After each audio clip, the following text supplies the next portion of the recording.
Saya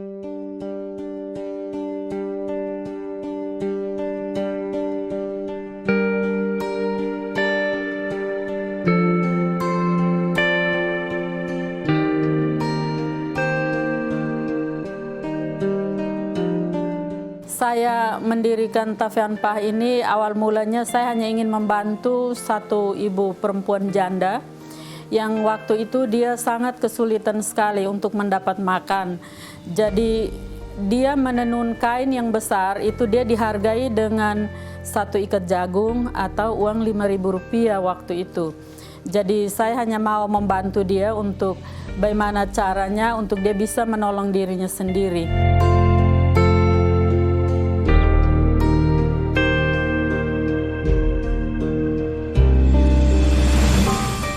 Mama Maria Yovita Meta Bastian mendirikan Tafean Pah sebagai wadah bagi para penenun di sekitar Keva pada tahun 1989.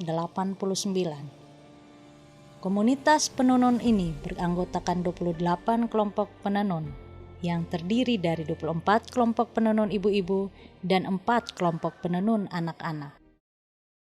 Tafean Pah dalam bahasa Indonesia berarti membangun dunia. Lahir dari kegelisahan Mama Yovita terhadap masa depan kain tenun di Kabupaten Timur Tengah Utara, khususnya kain tenun Biboki, sebuah subetnis dari suku Dawan, etnis mayoritas yang ada di kabupaten ini.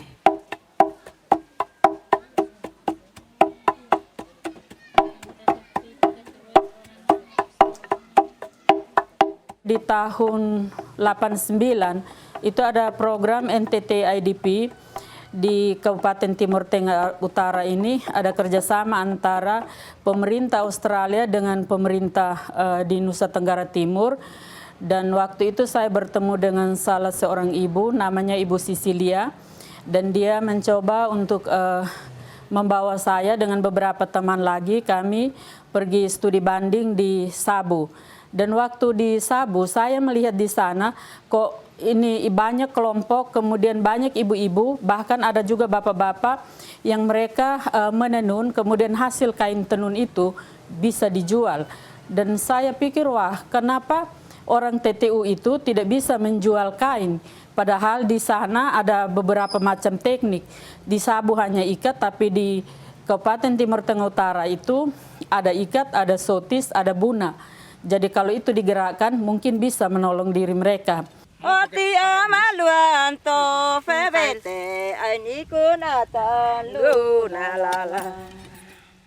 Pada tahun 2003, Mama Yovita membangun Biboki Art Shop untuk mendukung para penenun yang tergabung dalam komunitas penenun Tafean Pah. Selain menjadi tempat untuk para penenun menyerahkan hasil tenun, Biboki Art Shop menjadi lokasi untuk memamerkan kain-kain tenun yang sudah diubah bentuk menjadi benda-benda multifungsi. Ya. Kalau ini ada tas yang ini ada kombinasi tenun dari sini dengan tenun yang kami beli dari Jogja, ini ATBM. Setelah itu, ia membangun Biboki Art Shop sebagai ujung tombak pemasaran hasil karya penenun Tafean Pah. Di toko ini, beragam karya seni tenun khas Biboki dipamerkan dan dijual. 56 wanita, mereka khusus membuat kain bahan dari benang katun dari toko, tetapi pakai warna alam semua.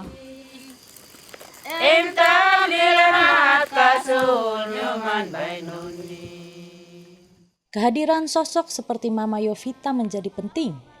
Orang-orang seperti dirinya memiliki semangat tinggi untuk menghidupkan aktivitas menenun di tiap-tiap rumah. Disadari atau tidak, upaya ini menandakan hubungan antar generasi masih terjalin sampai saat ini, baik secara simbolis maupun dalam perilaku sehari-hari.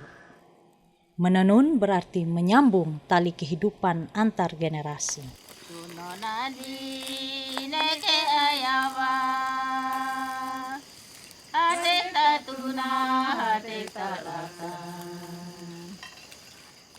Mama Yovita sudah tergabung di Teras Mitra sejak tahun 2015. dan pada tahun 2015 bersama GEF SGP Indonesia dan juga Perkumpulan Lawe melaksanakan Weaving for Life, program yang mendukung hasil karya tenun anak-anak di 2 desa di Timur Tengah Utara. Beberapa tenun terbaik direplikasi dan dibuatkan turunannya. Hasil penjualan tenun dan turunan tenun digunakan untuk memberikan beasiswa bagi para penenun-penenun cilik.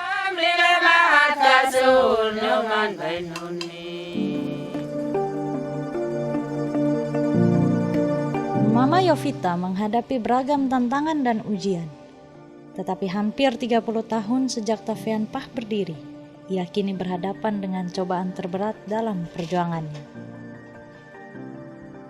Sudah 3 kali sidang sengketa lahan Biboki Art Shop berjalan, dan hakim jelas-jelas memihak lawannya, orang asing, yang dikatakan Mama Yovita sebagai pihak yang tiba-tiba mengaku memiliki lahan tersebut.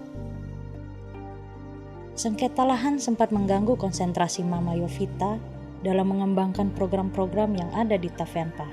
Ia tentu saja tidak ingin larut. Terbesit di benaknya sebuah ide.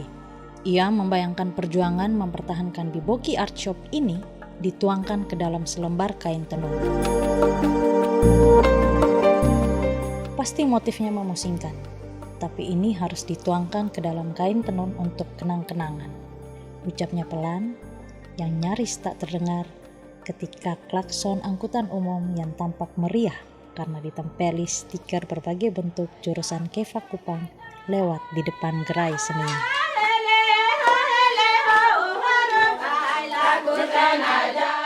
Bagi orang Biboki dan Timor pada umumnya, kain tenun telah menjelma sebagai simbol dalam menyatakan suasana hati.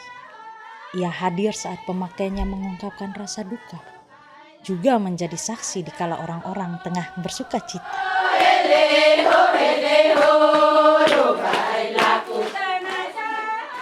Dalam salah satu perjumpaan pada tahun 2018, Mama Yovita menceritakan para penenun yang foto-fotonya terpasang di dinding Biboki Art Shop. Dia menjelaskan foto demi foto. Langkah Mama Yovita terhenti tepat di depan potret penenun terakhir. Saat itu pula, ia selesai bercerita tentang orang-orang yang berada dalam setiap potret. Mama pun berkata, saat lahir hingga meninggal nanti, orang Timor akan selalu hidup bersama tenun. Tanggal 5 Juli 2020 lalu, Mama Yovita meninggalkan kita semua dengan tenang. Mama sudah tidak pusing, sakit dan sedih lagi. Tetapi kami semua harus merelakan kepergian Mama dan mendoakan Mama ada di tempat terbaik bersama Tuhan. Selamat jalan Mama. Terima kasih atas waktu, tenaga, dan pikiran Mama selama ini untuk melestarikan budaya dan kearifan lokal tenun Biboki, Timor Tengah Utara, Nusa Tenggara Timur.